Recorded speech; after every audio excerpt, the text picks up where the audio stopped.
Hey everyone, Dustin here with 3D Garage, and I would like to welcome you to the episode. I know it's been a little while since I put out some content, but I am back at it. This time I'm bringing you some content from the Resto Mod shop in Stockton, California. And what we have here is a 1966 Ford Mustang Coupe that is done with bodywork and getting ready to be etched and primered. So in this video, I kind of wanted to guide you through the process and explain what exactly was done to this, how it got to this point, and what we're going to do moving forward. So when this car first came into the shop, it was actually in relatively good condition. There wasn't any noticeable rust damage or anything like that, minimal dents and whatnot, minimal body filler on it. So the course of action we took was we stripped the car down to bare metal, and from there we began body work.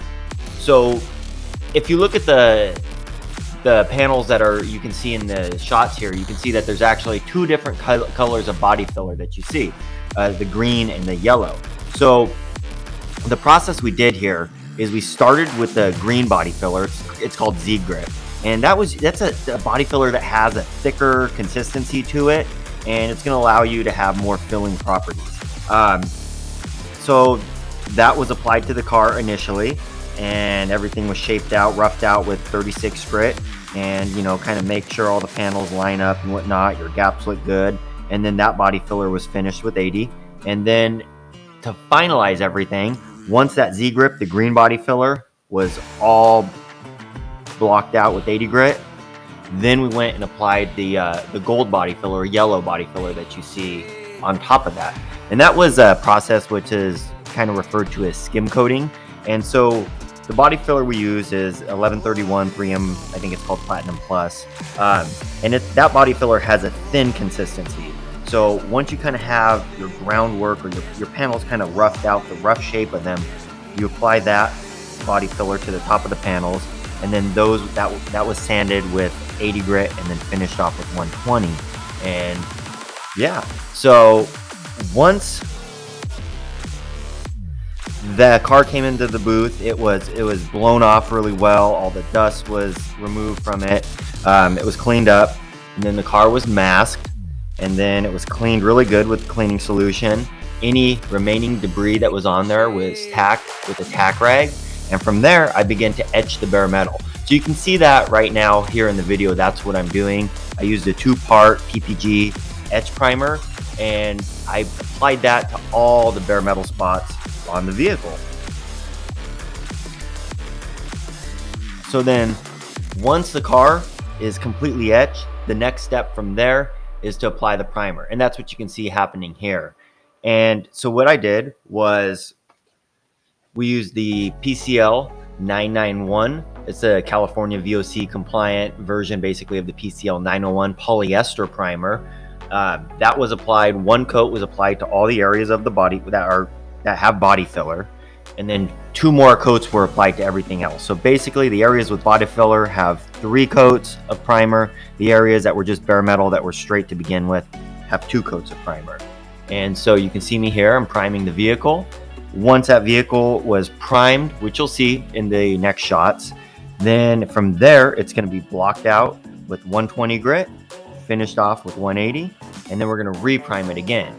And that's already happened at this point in time. And what I did was basically applied 1 coat to the body filler areas, another coat to the whole vehicle. And from there, that vehicle is going to be, any rough areas that need a little bit of work are going to be blocked and reprimed. And then the vehicle is just going to be wet sanded, masked, and painted. I'm going to bring you some more content on that process in the future. But yeah, let's close with a channel update. I took some time off just to kind of get some things in order in my life, just kind of make sure I'm ready for the projects that lie ahead. Next week, I'm going to release some content for the Red Sun because I haven't done that in a couple weeks. That content's going to be at the conclusion of the last video, as well as a little bit of a driving montage that I've been wanting to shoot for some time. Working on things, quality control with my videos, improving music, and just adding different elements, editing skills. And this has been kind of a bit of a challenge, this whole YouTube thing. It's a learning process, and I'm learning with every single video that I produce. So I think I've decided moving forward with the Red Sun, something that I've always wanted to do is build panels out of composite, specifically carbon fiber or carbon Kevlar. And I think that's what we're gonna do. But instead of like taking the vehicle and tearing it apart to a point where I can't drive it and I have a disabled vehicle in my garage, I'm gonna start doing some little things here and there that are going to be part of the final project, but aren't gonna disable the vehicle. I think the first thing I'm going to do is make a composite panel, something I've never done before. And I'm excited. I'm going to get the materials to do that. I'll take you through the step-by-step process of how that's done, the trials and tribulations, my failures and successes. And from there, then we're just going to keep doing, videos every week. If I don't have content to put up for the Red Sun, I think what I'm going to do is I'm going to put up content from the shop here at Restomod. And if I'm feeling good and I can get 2 videos up in a week, then I'm going to get 2 videos up in a week. But yeah, if you made it this far, thank you for being here, watching.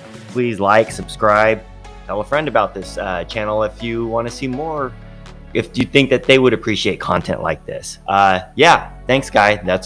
Thanks, everyone. That's a wrap. I'll catch you on the next one.